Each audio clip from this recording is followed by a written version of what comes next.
Hello everyone, I'm Gema Iniesta and this is my final exam painting, inspired by both my personal experience with the subject and a deeper emotional process I went through during this course. From the beginning, my idea was to make a self-portrait, but not a traditional or realistic one, but one that spoke more about what I feel inside than how I look on the outside. For me, art is a way of expressing emotions, and I felt that it was an opportunity to explore how I had been feeling during the year. To convey this, I chose Cubism as my main style because it allows me to fragment the human figure, to break it down, take it apart, and build it up again from another point of view. This idea of fragmentation helped me to represent that mixture of emotions that don't always have a clear form, but feel very real. In Cubism, there's no single perspective. You see everything at once. The front, the profile, the past, the present, and this is also how our emotions work. They are all mixed up.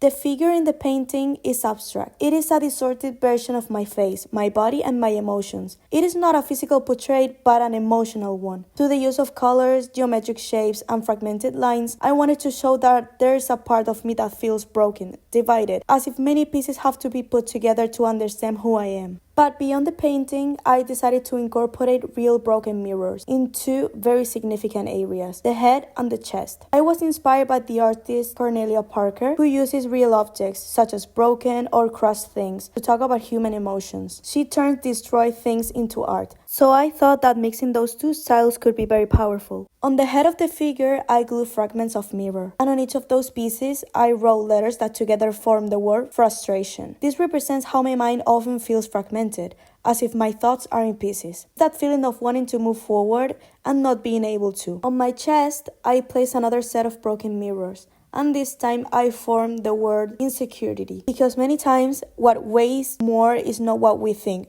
but what we feel. But what made the mirrors even more meaningful for me is this. When I look at the painting and saw myself reflected to the broken pieces, I realized I was literally seeing myself in fragments. That made it feel even more personal. It wasn't just a symbol, it was my actual reflection, broken but still visible. And that's something I think many people can relate to. This word represents how I have felt throughout the year, a mixture of learning, self-exploration, and intense emotions. It was a way to understand how I felt. This whole process was very personal. It wasn't just a question of painting something pretty or aesthetically appealing. And I think many people can relate to it, the idea of having days or stages where everything seems broken. But in the end, that chaos can also be transformed into art. Instead of hiding my insecurities, I made them a visible part of the work. This project wasn't just about making something artistic. It was about understanding myself better through art. So that was my final project for the exam. I hope you all like it, and thank you